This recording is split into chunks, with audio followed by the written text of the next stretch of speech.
waliwo eyambuuziza nangamba kati muyingira mutya radio equator gwe ne Suuna Ben. Mu byonna kye njagala mumanye, nze Suuna yansooka okuyingira ku radio equator. Cause Suuna namala obudde bungi nga muwuliriza, nze nga siri ku radio. Nga muwuliriza nga gyali akola. Yalina show gye yakolanga ekiro. Bagiyitanga Midnight Flavors. Midnight Flavors yabanga show ya kiro nga abeera yeeyo nga akubirayo obuyimba baba Westlife obo, Boys to Men, nga akubirayo ba Betty Mpologoma abo londe namba, nga tasalikako omusale Suuna Ben.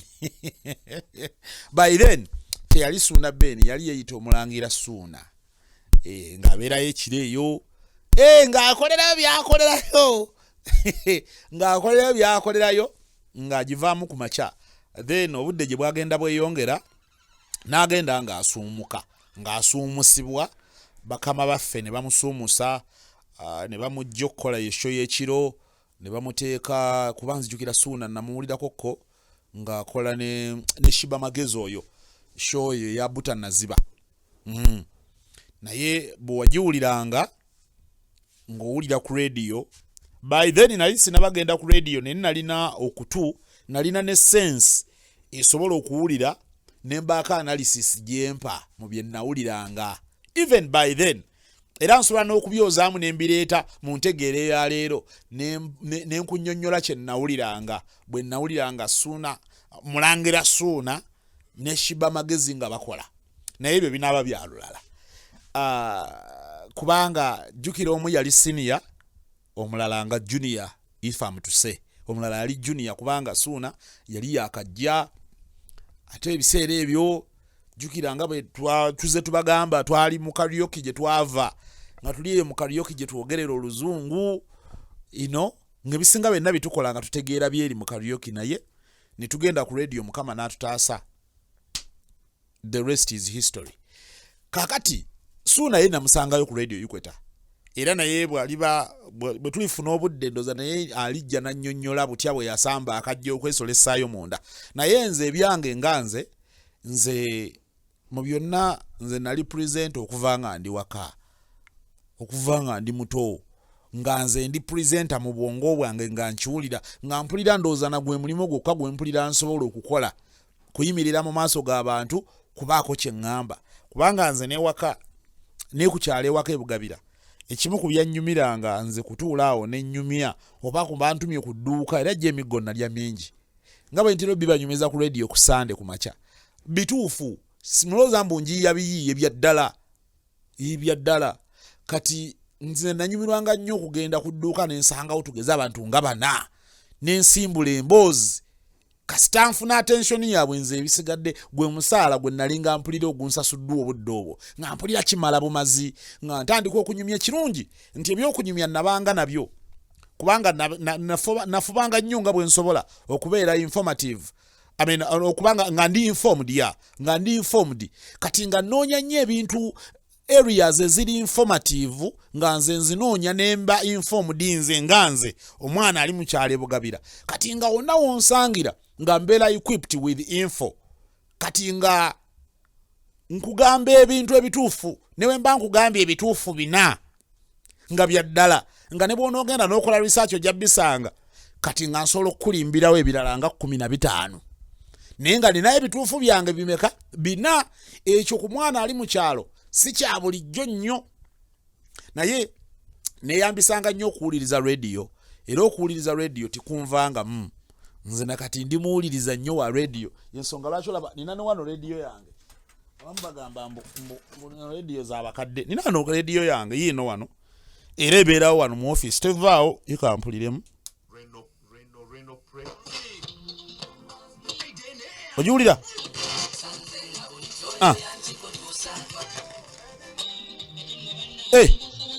Ulira disco. So kakati radio eno ebeerawo wano. So kakati okiraba nti nze kuva dda nga radio kintu kyange, nga nfaayo nnyo okuwuliriza, nga siwuliriza for the sake of only kunyumirwa, wabula n'okunoonya info, okubeera nga waakiri olina ky'omanyi mu nsi eno. Kubanga omulimu gwe nali netegekera okugendamu gwali gubanja omuntu okubanga olina ku by'omanyiiko. Oyinza obutamanyira ddala kuba teri amanyi byonna, naye kale waakiri okubanga bwe wabaawo ekyetaagisa okumanya ng'olina by'omanyiiko ebisaamusaamu. Era ndowooza ekyo kigenda eri ba media personalities mwenna waliyo abaliyo nga mbutuufu mubulamu okwongera okufaayo okunoonya okumanya, kuba okumanya tekujja kukunoonya, gw'olina okunoonya okumanya. Kakati nali pulezidenti okuva mu budde obwo mu ndowooza yange ng'ekyo tolina wokinzigirako ne bw'okola otya nga nze nkimanyi ndi pulezidenta, naye ne mmala obudde bungi nga nnoonya ekyo kyendi kyempulira mu bwongo kuba natuuka ne nzikiriza. Bwe nagenda neeyongera okukula ne nkimanya nti kati nno birimba mbyogeramu ndi nzekka, eyo ndowooza eri mu nze, naye ebyaddala abantu tebannalaba ku pulezidenta ali mu nze, newankubadde nze neematizamatiza n'endowooza ekyo. Nentuuka nenkimanya nti nina okunoonya platform we nayoleseza ekyo, sinakindi n'abantu bakimanye, kubanga ekyo ky'okuba mbu nze nali pulezidenta kyali munda mu nze nga nze bwe nkiwulira, nga n'okweyisa njagala nnyo neeyisa ekyo, newankubadde ggwe bwe nakusanze waali bali tutegeera nti kati njagadde otegeera ekyo oba byenjogera bitegeerekeka. So nemba nga nalina okulwana okunoonya radio owa wenkolera. Olw'okusoma kuwedde tuli awo oluzungu tulukulukuta tuluwogera, naye ng'olwogerera ku street awo ng'oluusi ne bw'obyogereddemu tebabitegedde, kati ng'osigala tolina influence gy'okoze mu society, mu bantu b'owangaala nabo okuggyayo ggwe ekiruubirirwa kyo mu bulamu.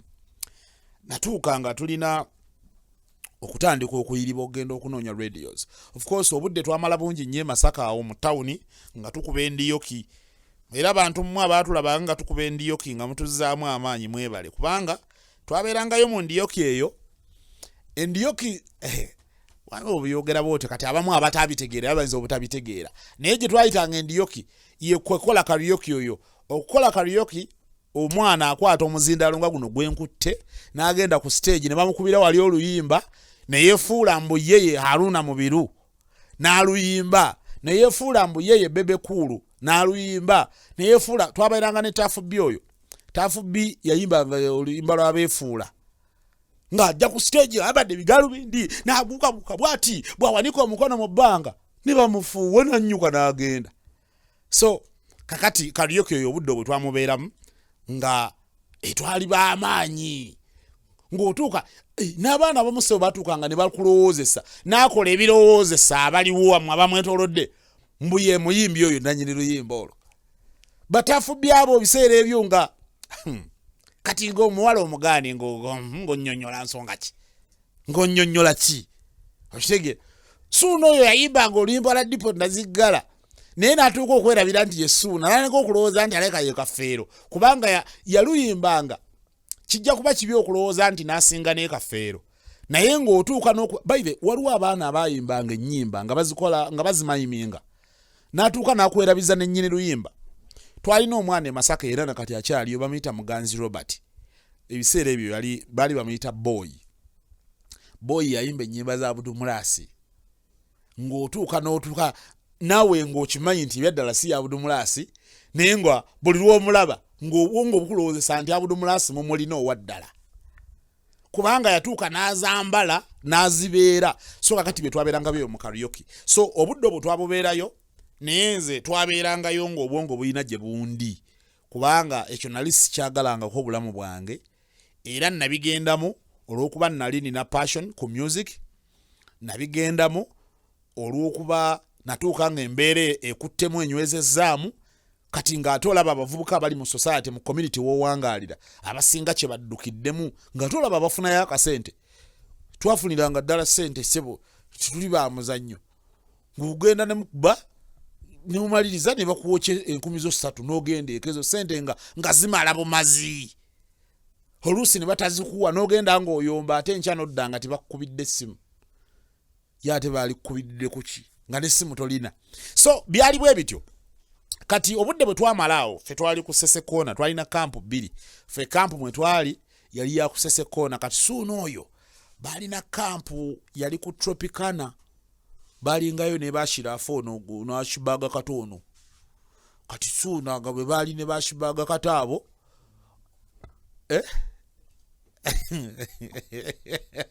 So embeera nebeera bwetyo kati obudde bwonna bwe twamalaawo twakolerawo ebintu bingi ku Sesekoona awo nze ng'omuntu nakolerawo ebintu bingi. Nalina influence nnene nga lwembaddewo lumanyika kyokka nga lwesibaddeewo ate wabaawo emiranga si lwakuba nti nze omu ku baperformers abaali abalungi ku stage nali omu ku abo abaabikolanga obulungi naye nali mpagiruwaganye emabega mu gurupu. Ekisooka mu byonna nze nanoonya nze nabanga ne music omupya kubanga emisana nalina library wenkolera nga music eyo nze musala ku CD kati nga engeri gye nali omunoonyereza ennyo ayagala ennyo okumanya nga nfaayo ne nnoonya ennyimba ezo ne nzifuna nga ne radio ze Masaka tezinazifuna nze ngamba nazo simanyi oba nazifunanga ntya. Kati natuukanga ne kireeta obunafu mu gurupu y'abaana be nalinga nabo kuba nalina omukebe gwa CD nga nina ne bag ensawo ya CD. Abamu kati mwe abasinga abakajja ennaku zino mu music bino byenjogera ebimu muyinza obutabimanya naye waliwo omukebe omwajjiranga zi CD kati engeri gye nali nga nsala CD emisana ng'emikebe egyo ngifissa ne gibeerawo kati nze nga nange mwensala ezange eziriko ebyange nga mwenteeka n'entambula nagwo n'ensala ekkubo ne nyambuka ku Sesekoona kati ntubeerawo awo nga nze obutabaawo bwange buyinza obutawulikika nnyo naye bino byemba nabyo ebiyamba ttiimu gye tukola nayo kati byabanga bikulu nnyo mu layini eyo nga bamiisinga lwemba sibaddeewo. Kati twabeeranga waawo naye nga nze obwongo bulina gye bundi era Suuna baamulonda awo omwami eyamulonda lwaki nkuyise kulonda sigambye okulonda nga bw'onoolonda omuntu ku kkubo naye okulonda choose nti omwami eyamulonda mu bangi abaaliwo yamulondera awo mwami bamuyitanga Dickson Sengonzi ye yalonda Suuna Beni oyo n'amutwala ku radio Equator. Suuna n'atuuka ku radio Equator nabeera nga ye yeyita mulangira Suuna nga bwe nabagambye eri mu ntandikwa.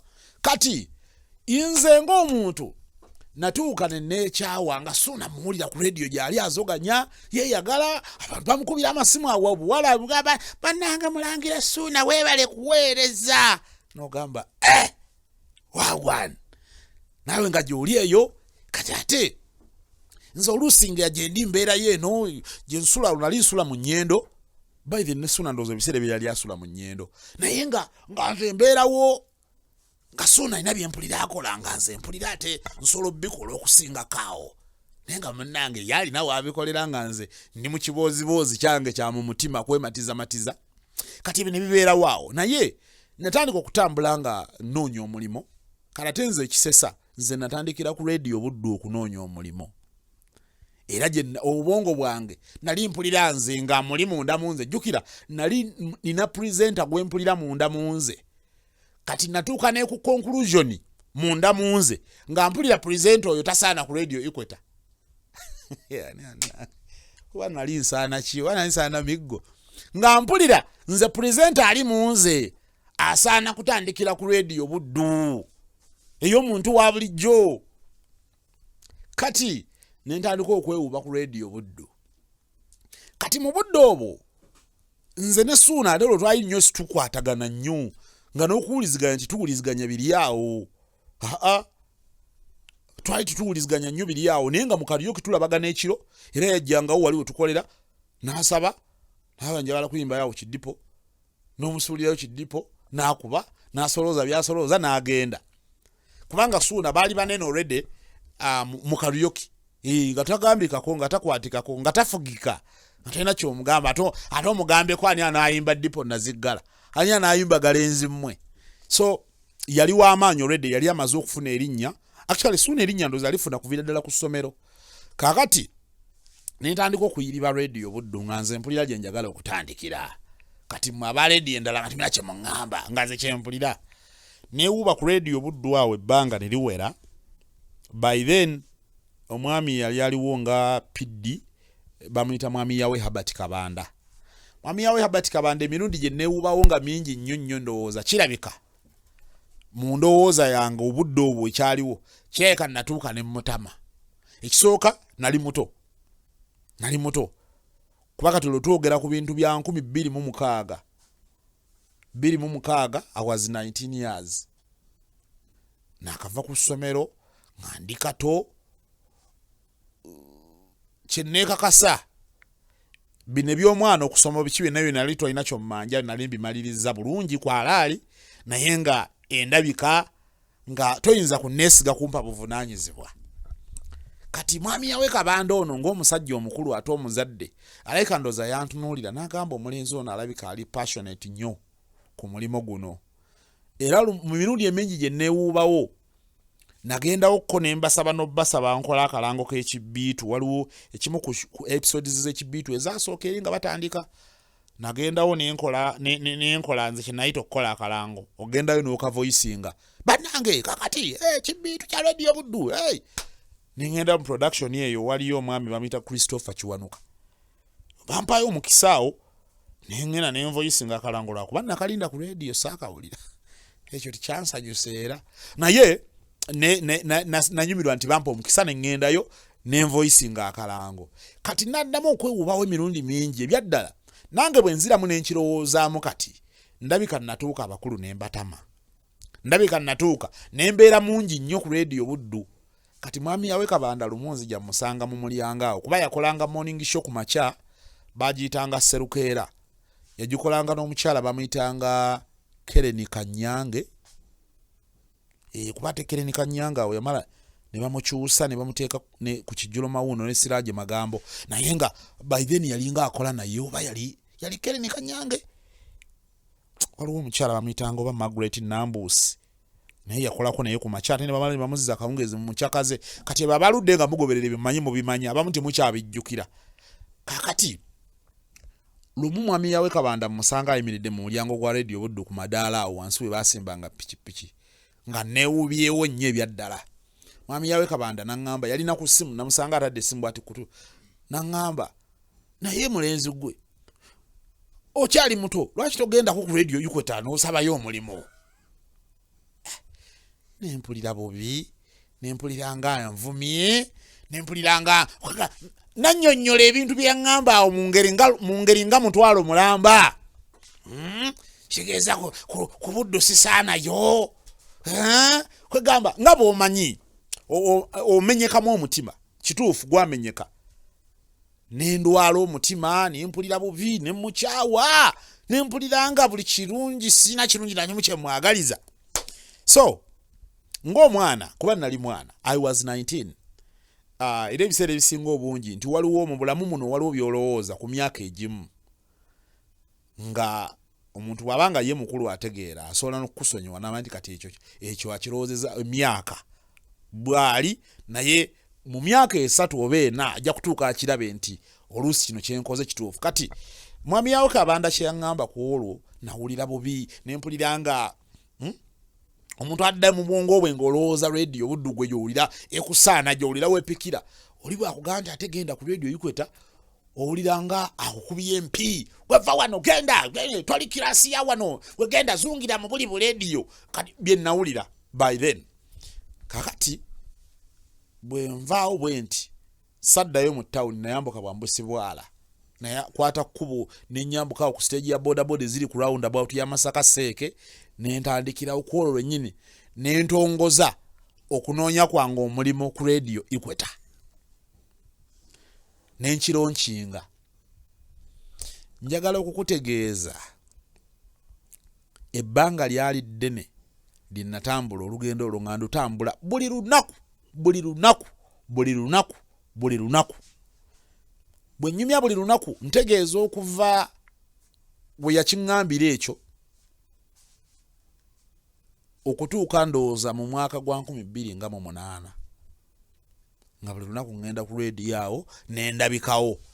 Kati nasalawo nemmanya nga kati ku Radio Equator bwannema okufuna omulimo nga ebya radio mbisiibula nga mmanya nti nze Katonda tammanyi nti gyendi, Katonda yanvaamu, Katonda tanjagala, ebintu ebifaananako bwe bityo. Nentandika okwewuba ku Radio Equator nembeerayo nembalemerako nembazimbirira nga oluusi mbeerawo soogera kituufu lwaki mbeerawo naye nentuuka okubanga bannyaniriza nentandika okubabeeramu nentandika okubanga nfuuse figa eya buli lunaku erabikawo nga ne lwemba sirabiseewo naye waliwo omwana tubeera wano aliwa. So netubeera mu mbeera eyo obudde ne buyitawo. Kati Suuna nga bo gye bali, Suuna mu kubeera nga bo gye bali, nga gye bali bacapa bakola. Suuna olwo n'ekiro bamugyeyo akola kawungeezi ng'ojja n'obeera awo ogenda okulaba omuyaye nga zaakuyiseeko agenze ku lujja luggula yingira n'ogamba nange bonaakyanga olugendo okwatako ne lweyongerayo n'empitawo. Kale kyokka nga nekikuba omwoyo n'owulira ngo osanyala loggwawo ogenda okogga. So ng'omuntu alina ekiruubirirwa tebwali bujja nti nali mpulira bubifo Suuna, no, cause naye gye yali ayise okutuukayo nali tiyali nze, yali ye. Guli gwali mukisa gwe, baali balonda ye, omwami n'amutwala. Kakati nintandika okwewubayo. Era olunaku lwali lumu ku radio Equator waliwo baali mu production yeyo, Shiba Magezi oyo yalina, waliwo abatali mu radio, waliwo ze bayita jingles, buno obulango bulanga radio nga bw'owulira buno gamba kinala mu mwenda akatonyeze bbiri CBS FM emmandu so kyebyo bwe bakubira mu nnyimba obwo oba bwe bakubanga radio begenda mu mawulire oba eva mu mawulire obwo bulanga radio, sweepers, jingles, liners and all that, station explainers. Balina ke baali bakola kaali ka program butannaziba. Kati nga bali mu production yeyo Shiba yabikolanga ku radio Equator. Kati ndoza ne batuuka mu bwetaavu bw'okufunayo omuntu avoicinga akantu ako. Kati nga nali ntuddewo ku reception yawe ebbanga linabeerangawo nga mbazimbiridde ntetenkanya okubaako kye mbasuuza. Kati ngenda okulaba Suuna aggula oluggi bw'ati angira bw'ati ampita. Kati nze simanyi yali agambye Shiba, kumbe nga Suuna abagambye mbu kati waliwo ono mbu asobola okubyogera. Kati balina kasikiti, balina jingo gye bali mu kukola naye ng'erimu kasikiti. Kasikiti ako nga okusinziira ku concept yako kuba muna of course bali nga balina ekyawe gwe ina kyambala bwambazi. Balina idea mbu waliwo oba mukazi simanyi Suuna ndoza nzijukiza akandako kuba nzijukira kaalimu ebigambo manya musawo manya omwana amanya agenze ku sigiri manya mbu abadde mbukati gwe omwana agenze ku sigiri badde okola kimbu mbadde mpuliriza program butannaziba omwana n'ayavula n'agenda ku sigiri. So kaali mu line eyo mbuufu obwo concept bwe yali efaanana. Kati nga tuyingira nga voicing akantu ako nga kaba kalungi era yerimu kusanyu linasooka okufuna mu radio mba ntaddeko radio nkawulira nga kwe kali kumpewo. Kati oli presenter yandimu munda nayongera nasituka nagamba kati owulira ate. So ne bibeera bwe bityawo. Radio Equator nagiyingira mu budde obwaddakaawo nayingira naye era byali biwanvu nti byalimu okwekkiririzaamu n'okulwisibwawo, byalimu okutwala obudde bungi, byalimu okulinda olusinga nekyolinda tokimanyi naye nga gwe muli munda owulire olinda kadde enzigi ziggulwewo otuuke mu ggwe kyoyita okwesiima. Kumba olugendo lutandika butandisi. So radio Equator ne tuyingira ne tutandika okukola. Bwe ntuuka ekimu ku bye najja kinnuma nga nkiwulira nga mpulira Suuna yeeyita mulangira Suuna nga kinnuma nga sikyagala nze olw'ensonga by then waliwo mulangira Suuna omuyimbi owa Joana nga akubye oluyimba lwa Joana lwakuba lwazoganya okuva mu 2004 ne luwaguza paka kumpi mu 2008 nga lukyakuba lumu ku nnyimba Uganda zali badde nazo ne lukuba ebbanga ddene nga kweruli bya ddala. So kati tutuuka ku radio Equator tutandika bwe tukwatagana bulungi ne Suuna ono ne tuba nga tuwuliziganya bulungi. Kye nasookerako ne mugamba kati olaba bino ebyo tusobola okubikola nga tulina amannya gaffe gennyini. Kati mubuuza kati gwe bakuyita ani ng'oggyeko erinnya la Suuna n'aŋŋamba nze Beeni. Kati ne mugamba ate nze kati nze mbazira ttone ne mugamba olaba ekintu kisinga tukiyimbirira kisobola okukikwasa abantu mu matu gaabwe. Ndowooza mu bimu ku bintu bye nali ŋŋambye Suuna n'ampulirirawo n'ategeera ekyo kye kimu ku byo n'akitegeera ku day one era n'apiikingirawo ne tutandika ne tukiwa omukisa ne tutandika ku radio equator awo ne tugenda tufunawo obusho ne tugenda obumu nga tuwegabanya ne tutandika waliwo show emisana bagiyitanga twagitandikawo ne tugituuma Sunday request line.